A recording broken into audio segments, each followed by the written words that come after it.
NEET UG 2026 को लेकर कई दिनों से चल रही बेचैनी के बीच अब केंद्र सरकार ने री एग्जाम की तस्वीर पूरी तरह से साफ कर दी है। शिक्षा मंत्री धर्मेंद्र प्रधान ने ऐलान किया कि नीट यूजी 2026 की दोबारा परीक्षा 21 जून को कराई जाएगी। इसके साथ ही परीक्षा को लेकर कई बड़े बदलाव किए गए हैं। धर्मेंद्र प्रधान ने बताया कि अगली बार से परीक्षा कंप्यूटर आधारित यानी सीबीटी के माध्यम से कराई जाएगी। शिक्षा मंत्री धर्मेंद्र प्रधान ने बताया कि इस बार नीट री एग्जाम में कई बड़े बदलाव किए गए हैं ताकि छात्रों को कम परेशानी हो और परीक्षा ज्यादा पारदर्शी बने। सबसे बड़ा फैसला यह है कि जिन छात्रों ने पहले आवेदन किया था उन्हें दोबारा फीस नहीं देनी होगी।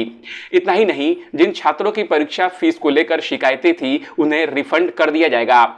नया रजिस्ट्रेशन पूरी तरह से मुफ्त रखा गया है। धर्मेंद्र प्रधान ने बताया कि सभी उम्मीदवारों के एडमिट कार्ड 14 जून तक जारी कर दिए जाएंगे, जिससे छात्रों को यात्रा और तैयारी करने के लिए पर्याप्त समय मिल पाएगा।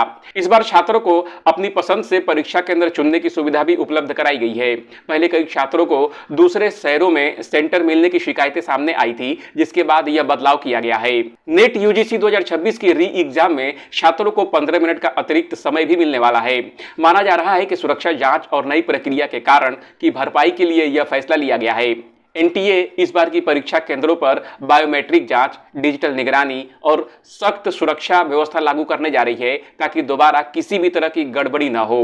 गौरतलब है कि सरकार ने माना कि इस बार गेस पेपर के नाम पर असली सवाल बाहर पहुंच गए थे और जांच में पेपर लीक की पुष्टि हो चुकी है। दिल्ली में मीडिया से बातचीत करते हुए शिक्षा मंत्री ने कहा कि 3 मई को परीक्षा होने के बाद 7 मई को एनटीए को शिकायत मिली थी कि बाजार में घूम रहे कुछ गेस पेपर के सवाल असली प्रश्न पत्र से मेल खा रहे हैं, जिसके बाद उच्च शिक्षा विभाग ने तुरंत जांच की कार्यवाही शुरू की और मामला सरकारी एजेंसियों को सौंप दिया। सरकार के मुताबिक अलग अलग राज्यों की एजेंसियों से संपर्क करने के बाद 12 मई तक यह साफ हो गया कि गैस पेपर के बहाने असली प्रश्न पत्र लीक हो गए थे। इसी के बाद ही सरकार ने परीक्षा रद्द करने और री एग्जाम कराने का फैसला किया। धर्मेंद्र प्रधान ने कहा कि सरकार नहीं चाहती है कि मेहनत करने वाले छात्रों का भविष्य शिक्षा माफिया और फर्जी अभ्यर्थियों की वजह से खराब हो।